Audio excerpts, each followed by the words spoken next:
everyone, welcome to Fuel Your Wellness. I am Ashley, registered dietitian and wellness enthusiast. I help individuals get better healthy relationship with food, build confidence, and as well as build lifestyle habits that last their whole life and throughout every phase of life. Today we're talking about a very important topic during this season, which is protecting and supporting your immune system during these cold months, during cold and flu season. I always say it's hard to avoid germs completely. That's not possible, especially if you have kids or you're working around a lot of people, but you can definitely do what it takes to support your immune system by helping it get in action a little bit faster with proper foods and different lifestyle habits as well.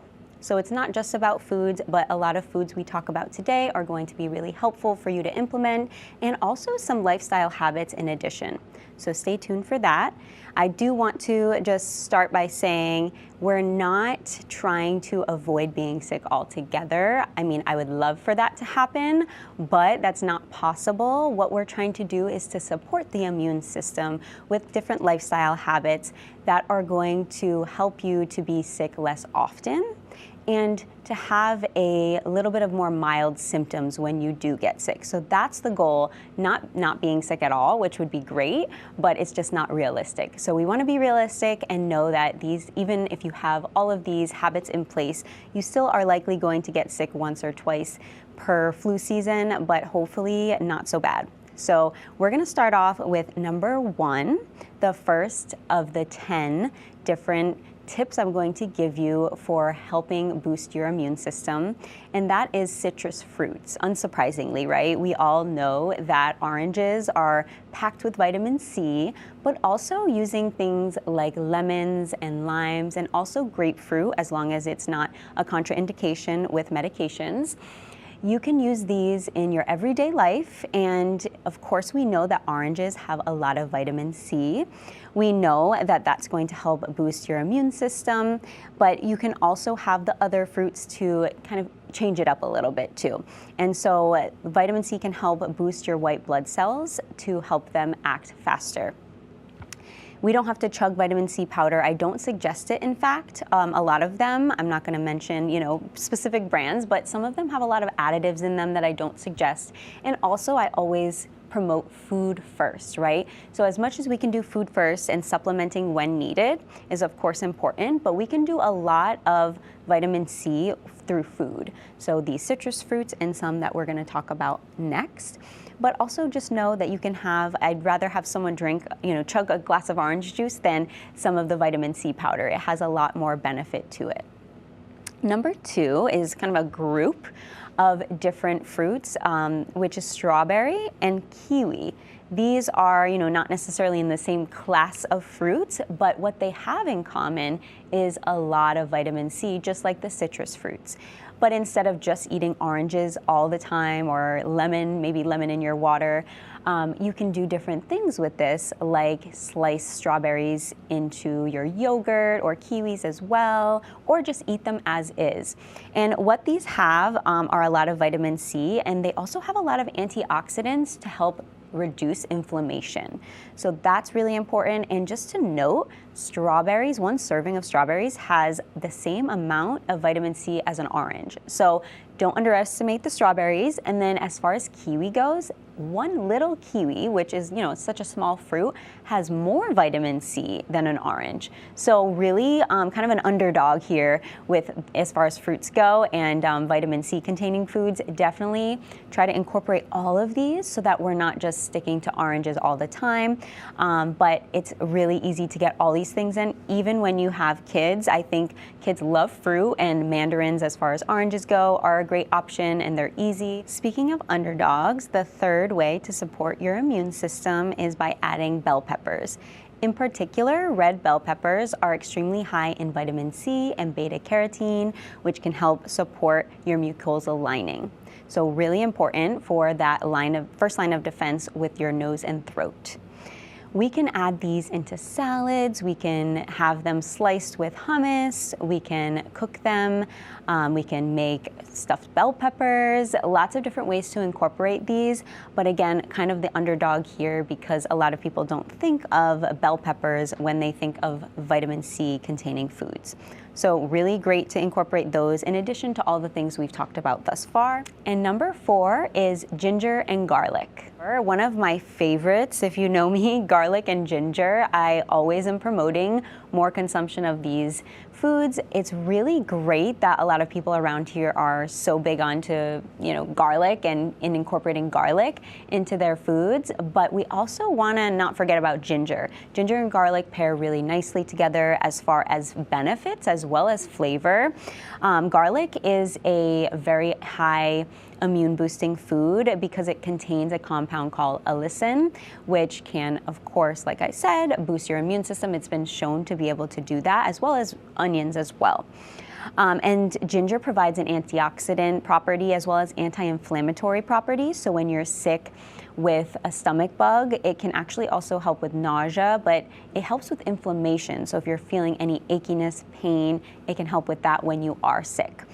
Now, I love these for broths and for soup, but I also will just steep these. I know it sounds kind of gross, but I'll just steep these with hot water, kind of just mincing the garlic, using a microplane for the ginger, putting it in a steeper in hot water for maybe 10 to 15 minutes and having that. It's kind of like a broth itself, but it really helps to break up mucus, really good for that, and it's just good for hydration.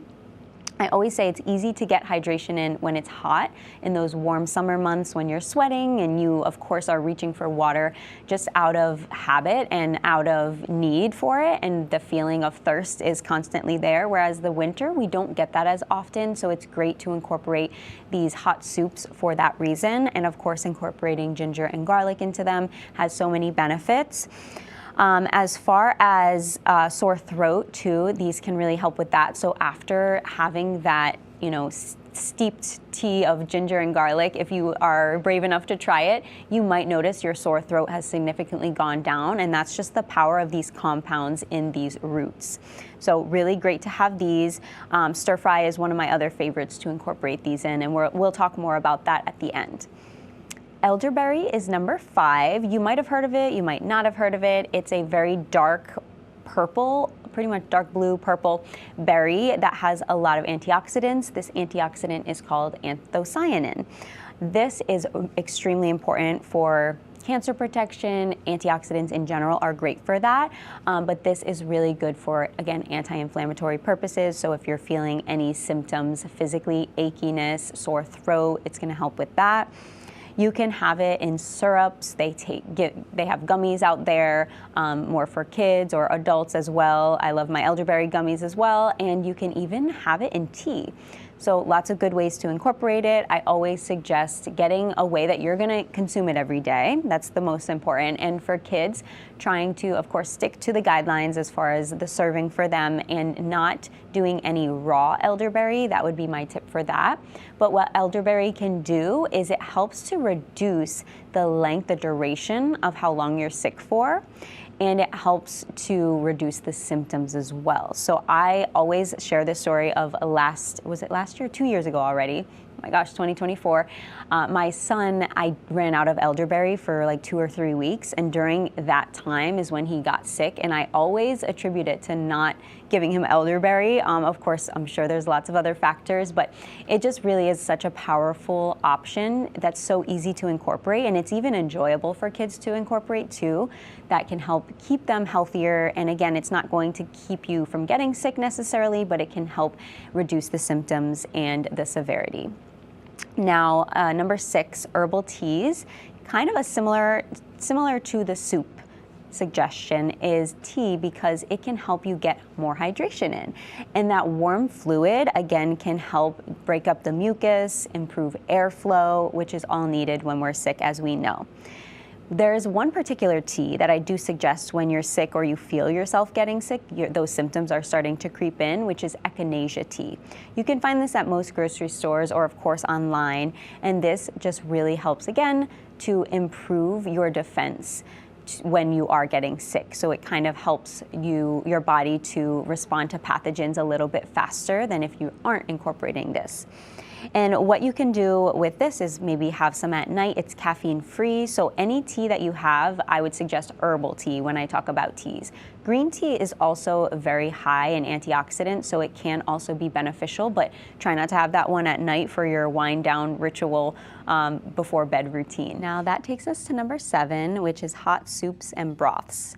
Similar to what I spoke about before with steeping the ginger and garlic, for kind of like a tea/broth, you can do the same thing but make a soup with it.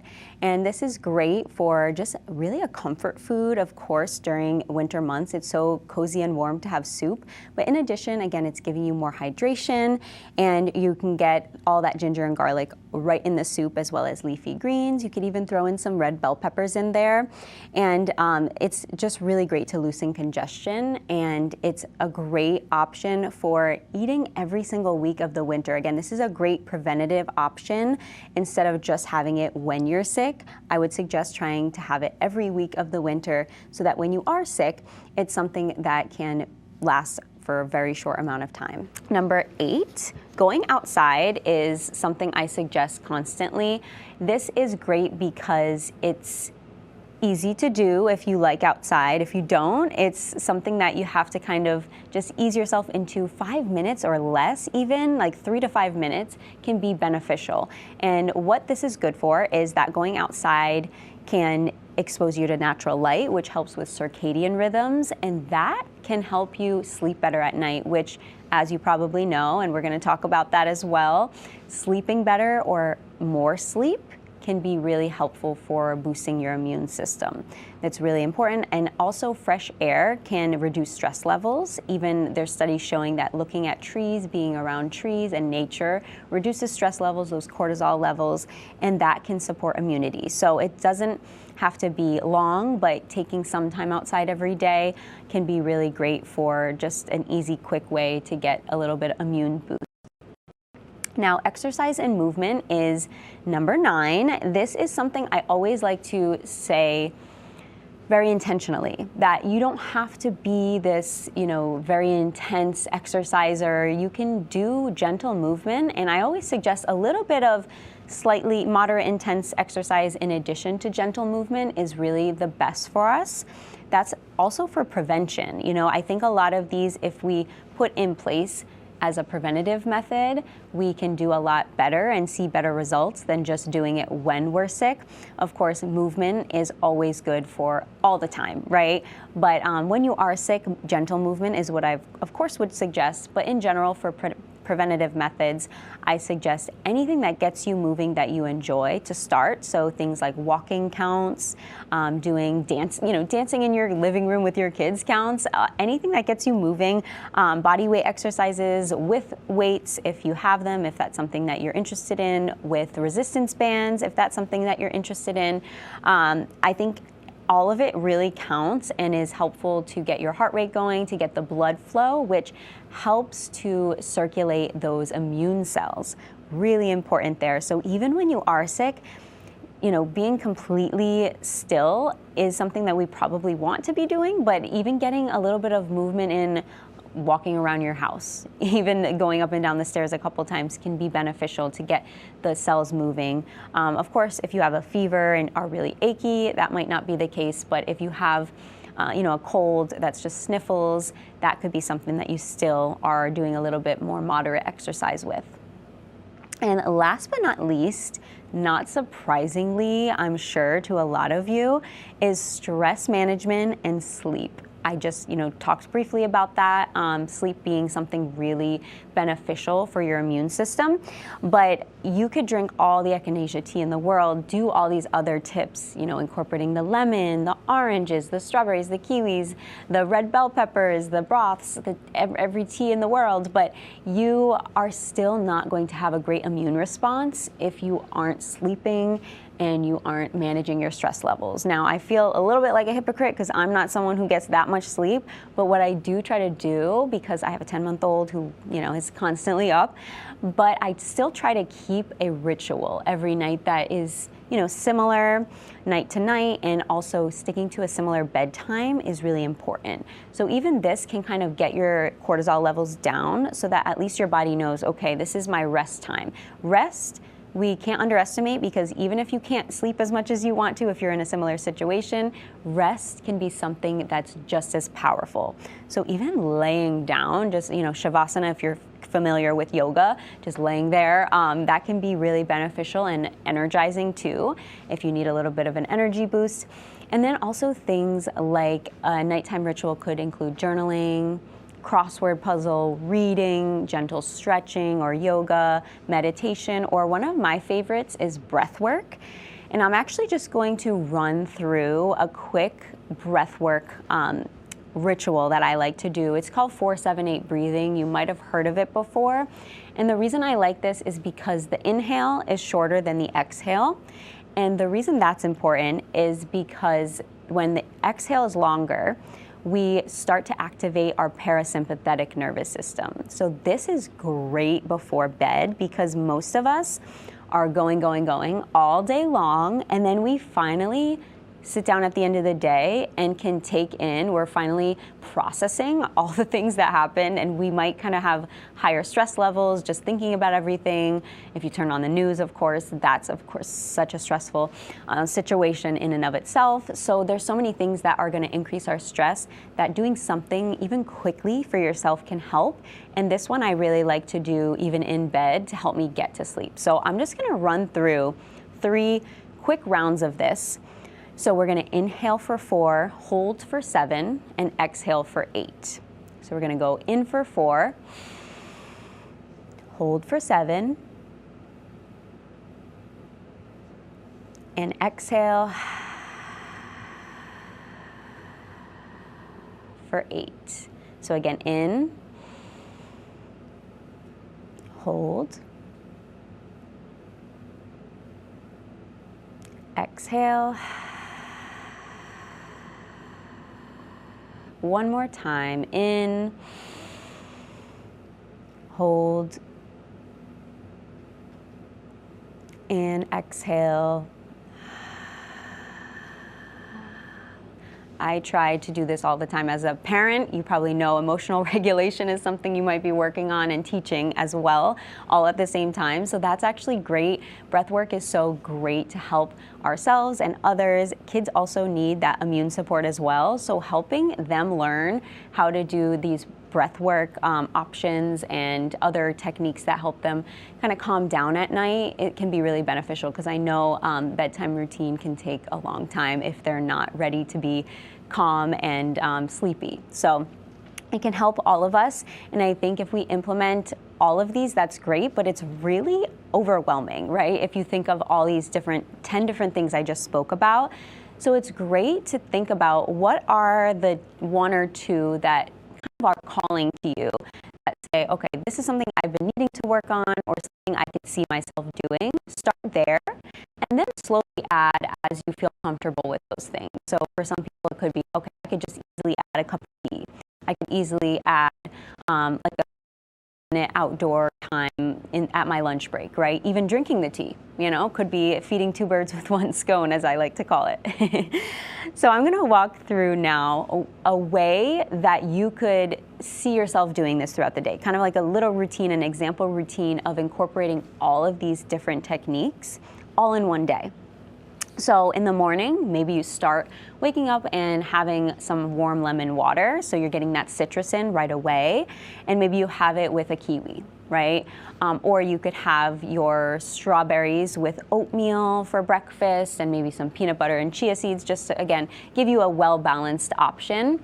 And with your food in the morning, that's when I suggest taking your supplements, vitamins, things like that, including elderberry, because that's when we are more likely to absorb a higher % of that supplement or vitamin. Because as you might know, we don't absorb everything. We don't absorb 100% of supplements. Now, this is great to start out our day, again, because it's something that if you're doing breakfast at the same time every day, you won't forget your supplements.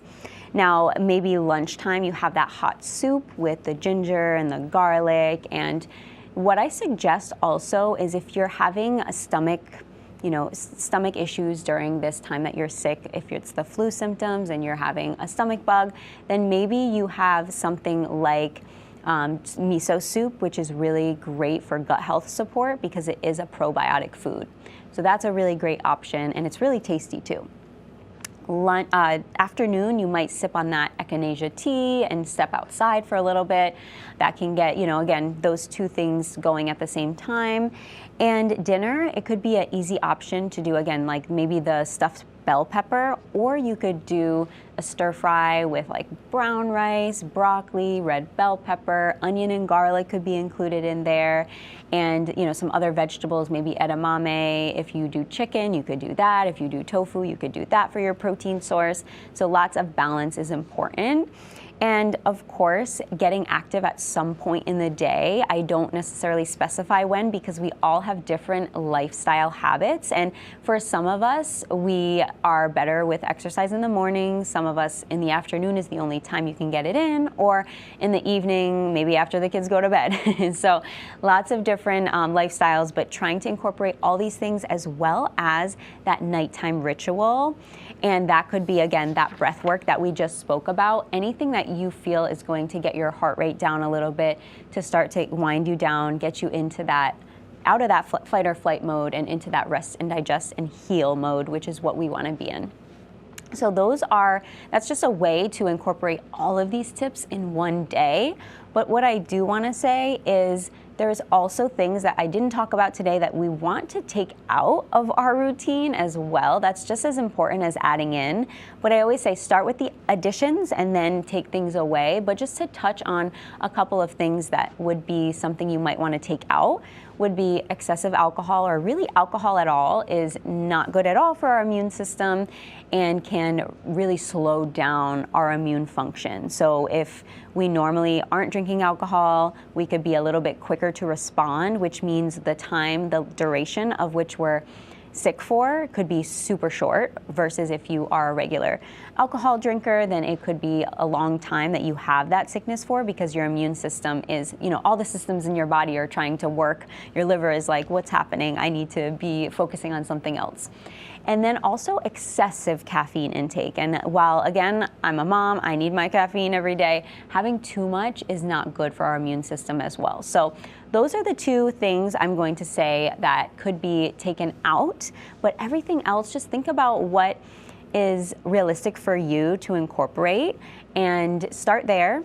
And if you have any questions, feel free to reach out. I am really glad that you joined me today, and hopefully you can implement some of these habits so you can have a healthy and happy winter season.